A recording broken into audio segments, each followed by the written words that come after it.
you're a QuickBooks customer looking to grow your business without the growing pains, you need the Intuit ERP.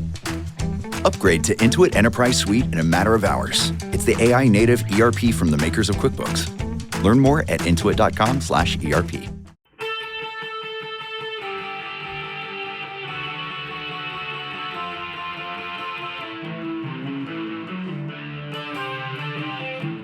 This is the Daily Blast from the New Republic, produced and presented by the DSR Network.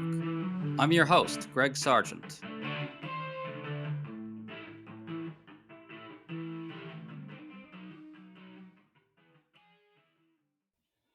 The cult-like defenses of Donald Trump have taken a truly creepy turn of late.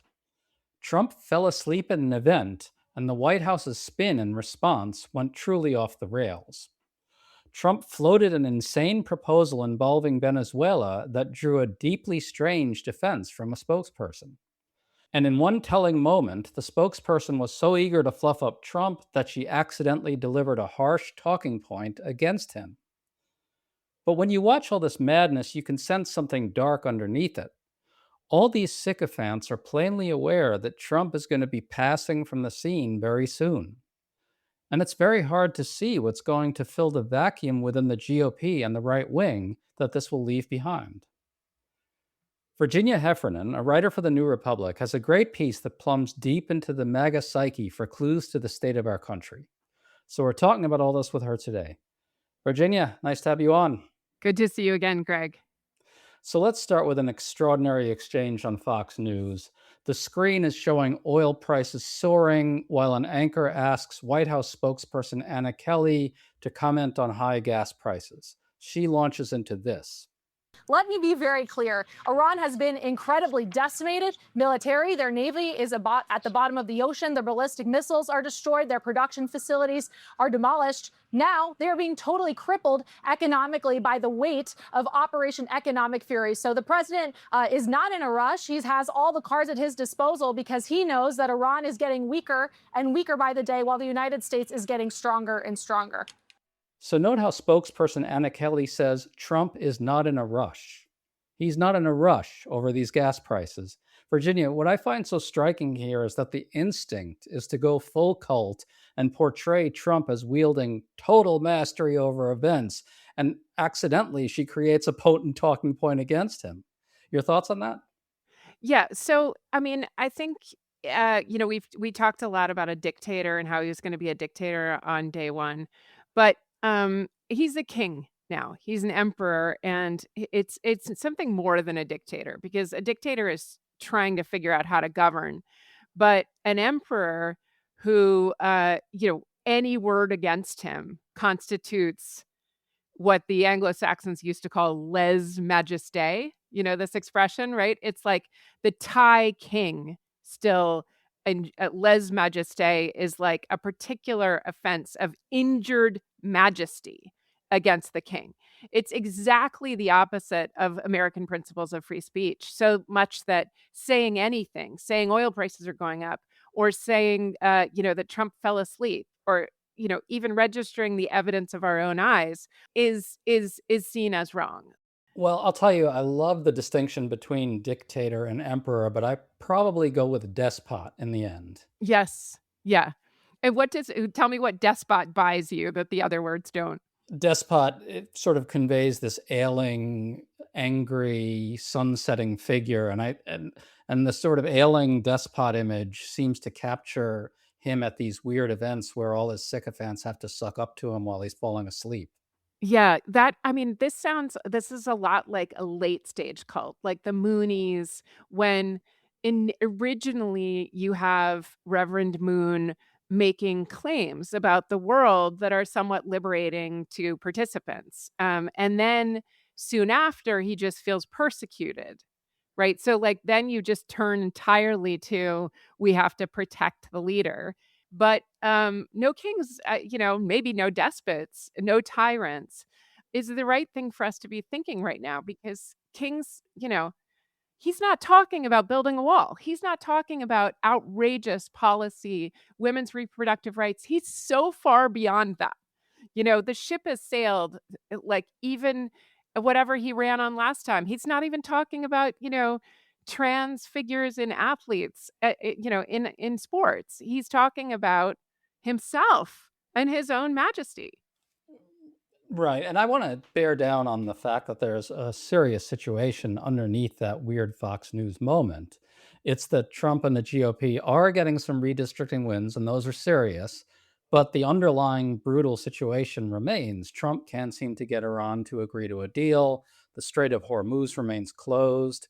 That's having a crippling impact on the global situation. And by every indication, Trump and the GOP are poised to pay a major political price for that.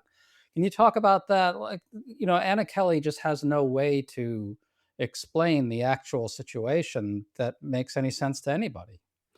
Yeah, I mean, you think of Pam Bondi, RIP, who responded to quite meaningful exposure of Trump along every axis by saying the Dow's at 50,000, right? It just doesn't track. So the defense is always either to attack the questioner, and we see Pete Hegseth do this on Iran. And when there's no excuse for Iran, they just say, like the Manchurian Candidate, he is the finest man I've ever known. He is magic. He can do no wrong. If he did it, it's right. Trump apparently fell asleep at an event on Monday, and Reuters had this absolutely crushing image of him, eyes closed, that was tweeted out by a Reuters reporter. The official White House rapid response feed responded like this, quote, "He was blinking, you absolute moron," close quote. The rage is the thing here, Virginia. I mean, it looked like he was asleep, but putting aside, I mean, he falls asleep all the time. Like, there's no way they can spin their way out of that. But either way, note how Trump's propagandists are really keenly aware that any hint of Trump as sunsetting or weak or enfeebled just instantly cracks his mystique. And they just have to lash out furiously at anyone who dares to point out what everyone can see at the end of their own nose, which is that this guy is on his way out.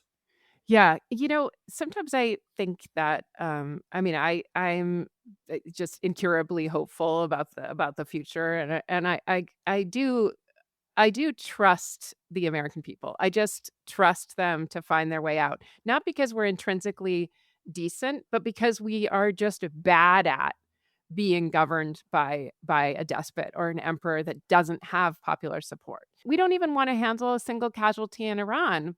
Bless us for that. The American people hate that war. They hate what rising oil prices. And that contempt is now splashed all over Trump. To stay up to date on all the news that you need to know, there's no better place than right here on the DSR network. And there's no better way to enjoy the DSR network than by becoming a member. Members enjoy an ad-free listening experience, access to our Discord community, exclusive content, early episode access, and more. Use code DSR26 for a 25% off discount on sign-up at thedsrnetwork.com. That's code DSR26 at thedsrnetwork.com/buy. Thank you, and enjoy the show.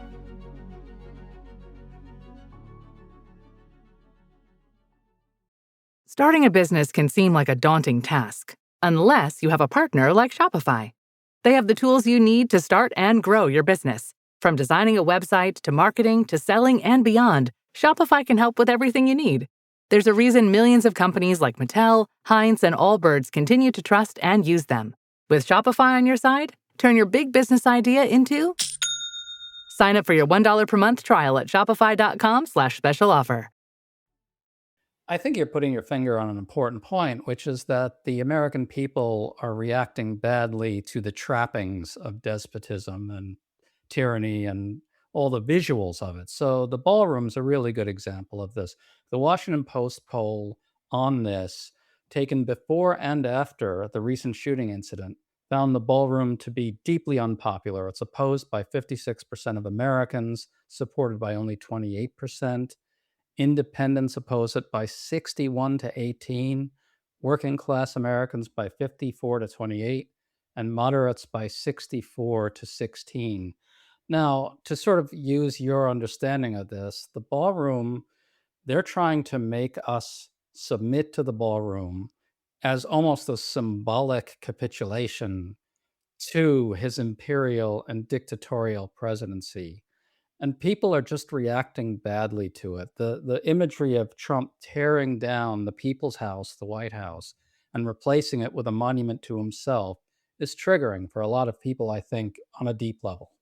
Yeah, it's funny. A friend of mine from high school, who's been, he triple trumped, as they say. He was a MAGA. He's been MAGA for a long time. Started to see him, as many of us are our friends, in a red cap on Facebook, and I sort of thought, he's gone, right? Sometime recently, he emailed me and said when he saw the destruction of the East Wing, he knew that something was gravely wrong, and he is now trying to repent. He started a something called Christians Against Trump in Florida. You probably know the story of Ozymandias. It's told in a Percy Shelley poem called Ozymandias, and it conjures this really powerful image of a statue where it's just two legs standing, and at the pedestal says, "Look on my works, ye mighty in despair." But the statue is broken. The head is off. And that suggests that I think of that with Trump all the time. This is a guy saying, I'm going to annex another state. I'm going to build a ballroom. I'm going to build an Arc de Trump. I am the greatest, biggest, all powerful Oz, or all powerful Ozymandias. Look on my works, ye mighty in despair. And his head has rolled off. Like, we can see this isn't just the emperor with no clothes. This is an emperor, absolutely rotten. Like, his brain, it just is terrible to imagine what's going on in his brain. Like, it's just like it seems tragic, and if this were a family member, he would really have to be sort of sidelined from public events. I know he doesn't drink, but it looks like a brain on fire and in trouble. So you brought up Trump's new proposal, or whatever you call it, to do with Venezuela. I want to talk about another weird moment on Fox News involving that. Anchor John Roberts reports on a conversation he had with Trump about Venezuela, and then he asks spokesperson Anna Kelly about that. Listen. I was talking to the president this morning. It was just before the Oval Office event. He kind of surprised me a little bit because he said, John, I just want to tell you, I'm very serious about this. So you can talk about this. I'm serious about beginning a process to make Venezuela the 51st state. Now, there's a rich history in this nation of taking territories and absorbing them into the United States. Puerto Rico is one that people talk about. But this would be the first time, to my knowledge, that a sovereign country was ever invited to join the United States of America. How would that work? Well, John, I won't get ahead of what the president was comfortable sharing with you as far as those plans go. But look, this is a president who is famous for never accepting the status quo. This seems like a really perfect example of what you're talking about. Basically, Fox News, who's generally, obviously, very, very loyal to Trump, a major Trump booster, is dancing around what's obviously the elephant in the room, which is that this guy is completely lost it in just about every way and is completely unfit for this job. So it's brought up very delicately. And then, of course, Anna Kelly has to respond in a way that invites everyone to just pretend not to notice how crazy this guy is. Can you talk about that? I mean, I found that to be a really extraordinary exchange. It is, and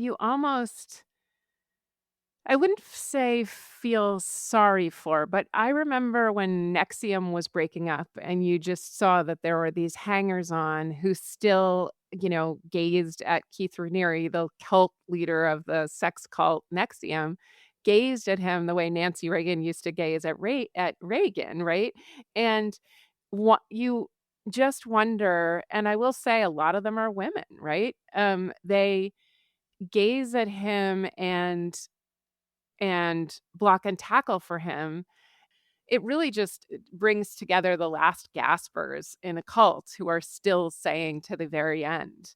But there are these people who have left MAGA, including Tucker Carlson, including Ashley St. Clair, this younger person who was involved with Turning Point, had a baby with Elon Musk, who are explaining what it looks like when you snap and when you or when the lights come on and you say, I can't do this anymore.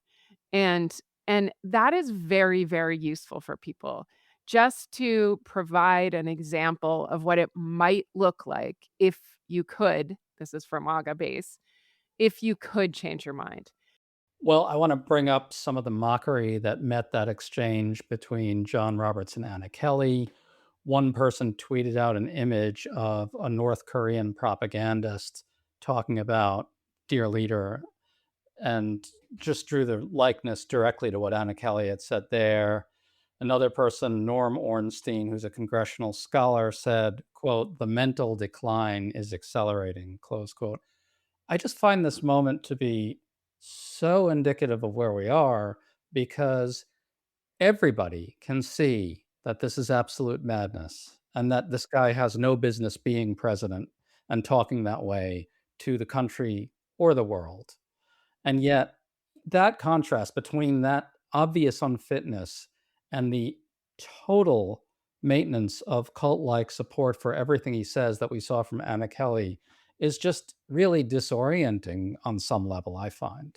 Yeah, I think that's absolutely right. And there were still some people when Keith Raniere went to prison right near me, Brooklyn House of Detention, which is now closed, that stood outside beaming up, on with flashlights and singing support to him. So there will be people who are still with him to the end. But it is, as you say, it is absolutely unnerving to imagine they're still here for him.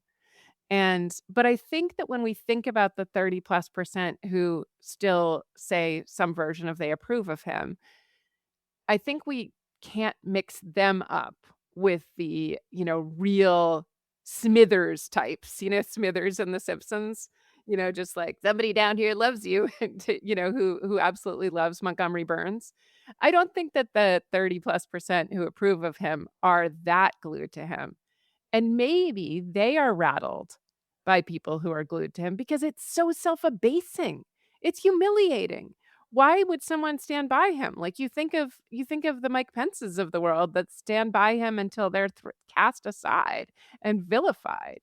And it just the humiliation, it just must be this crazy double consciousness where it used to seem manly to support him and now it seems pathetic.